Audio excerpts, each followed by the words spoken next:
Can you tell me, is there a difference between hearing loss, hard of hearing, and deafness? And if there is, what is it? In one, on one hand, you could say there isn't because the communication is a clue that everybody, doesn't matter if you are having hearing loss or if you are being hard of hearing or being deaf, but it's very different. Usually it's depending on how you function. So someone who has a hearing loss will say, I have a hearing loss. I do personally have a hearing loss because I've lost something. Unlike for someone who is in the deaf community, for example, and they will say, I haven't lost anything. I was born that way and I am perfectly happy. And that is also a valid opinion. Both opinions are valid. And I always come from the kind of believing and also the stance that no one should be denying somebody's experience. So we cannot deny that somebody can be happy and is happy, and we know they are happy. Being person who is deaf and using sign language, they are perfectly capable. And in the same way, it's the person who experience hearing loss. They're also capable of lots of things, but they do experience barrier because they've lost something.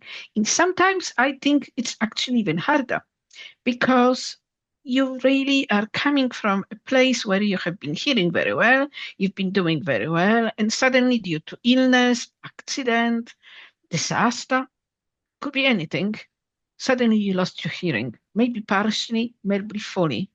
And that is a really scary place to be when it happens, when it occurs, because you really don't know where to go, where to ask for support, what to do. It is scary. And that's what happened to you, Lydia. You said that Yeah. you describe yourself as a person with hearing loss. What was your experience? Well, my experience was as a child, as a teenager, I had a viral infection, which nobody realized at the time, but actually affected my ear. So by the time I actually came back to school from summer break, my teachers have realized that I'm not really reacting in the way I should be reacting in the classroom. And for my parents, it was more difficult to notice it because I was masking it. I was lip reading. I was excellent lip reader. I'm sorry to interrupt. Yeah, Did you say did it go gradually or was it a complete? it was a gradual, but it wasn't total hearing loss at Yeah. the time. So with my wonderful skill of masking everything with lip reading, I still do that. So I'm really, it's quite challenging for some people to realize. And um, and then suddenly, kind of quite rapidly losing a bit of hearing. So it was the teacher who's noticed that she was getting annoyed. She was seeing that I'm not really reacting. And she has sent me basically to our duty nurse because we, in Poland, where I am originally from, we always had the nurse in the school, and she did the simplest possible test anybody can do, any parents can do if they have even they some concerns or worries. She just covered it with my ear with one hand, standing behind me and saying something to see what the reaction will be. And then she's done with the second one. And I still remember at the time, will never forget, she was shocked and she said to the teacher, she's actually quite deaf. Mm. So, and I remember my teacher response was, where are the parents? But you cannot blame parents. Honestly, we kids are very good at masking and, fooling our parents. At first, I was sent to the hospital to stop that infection, to stop the progress of hearing loss, and then I was fitted with hearing aids. And you know what? As children do, they manage much, Yeah. much. We are much harder, tougher than our parents sometimes think. But then, when I was quite happily going on for more than 30 years with no change to my hearing, just kind of stable, just changing hearing aids and things like that. And then, unfortunately, a part of what was part of my hearing loss as well, a Meniere disease, has kind of flared up. I am very, very lucky to have so-called episodal Meniere, which means it happens once in some time. But there are some people who have it constantly. So for now, it's quite well managed. But there Many was a years time, comes yeah, with terrible vertigo, doesn't it? yeah, yeah, Really, and really it comes difficult to with live a with. spin, Spinning. yeah.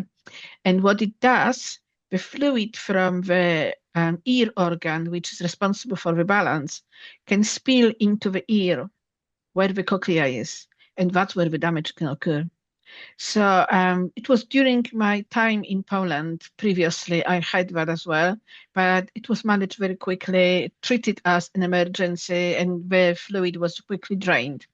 However, unfortunately, about 15 years ago, it came back with vengeance and took away all of my hearing over the 3 months period time. And it was actually much harder than the first time around when I was a teenager, because this time I was really hoping to hold on to it, and it was Yes. just going, and it just we couldn't stop it. And at the same time, being someone who is hard of hearing, who spent many years as a happily young person, being with other hard of hearing people in hard of hearing community of young people, going on summer camps, being prepared, you would think, for such a thing, I wasn't. Mm, I really, really wasn't still in my prime, still working age, and suddenly I cannot hear, I cannot really participate in the parents' conferences and things like that because I suddenly cannot hear. And that impacted my children. It wasn't just impact on me, it was impact of my children as well. Suddenly they had to write notes to me, they had to try harder so I could lip read them. yeah, So it was a change for everyone. So everybody, you can everyone's. imagine when I had my cochlear implant finally fitted and I came back from the clinic, the first thing my younger son did went onto the behind me, just sitting on the sofa, standing on the sofa and calling me out. And when I turned around, because I just heard the noise, not really fully understanding, he was just jumping for joy. Oh, She's back. she's back. Mummy's back.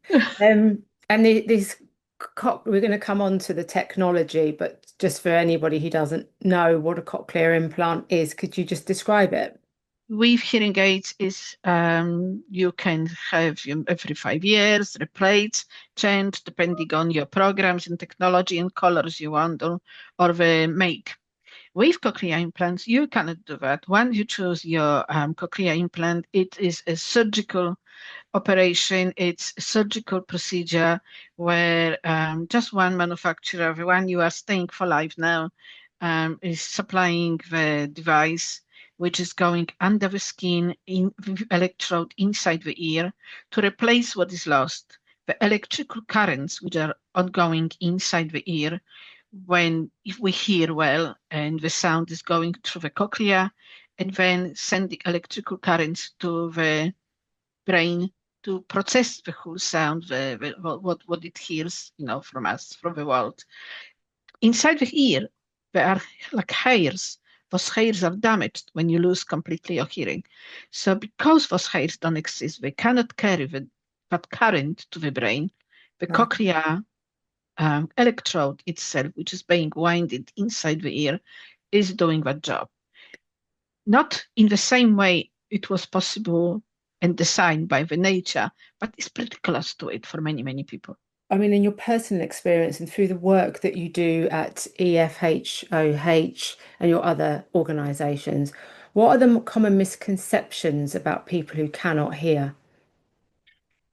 Most of the time, misconception is number one that if we are speaking very well, that one must be hearing.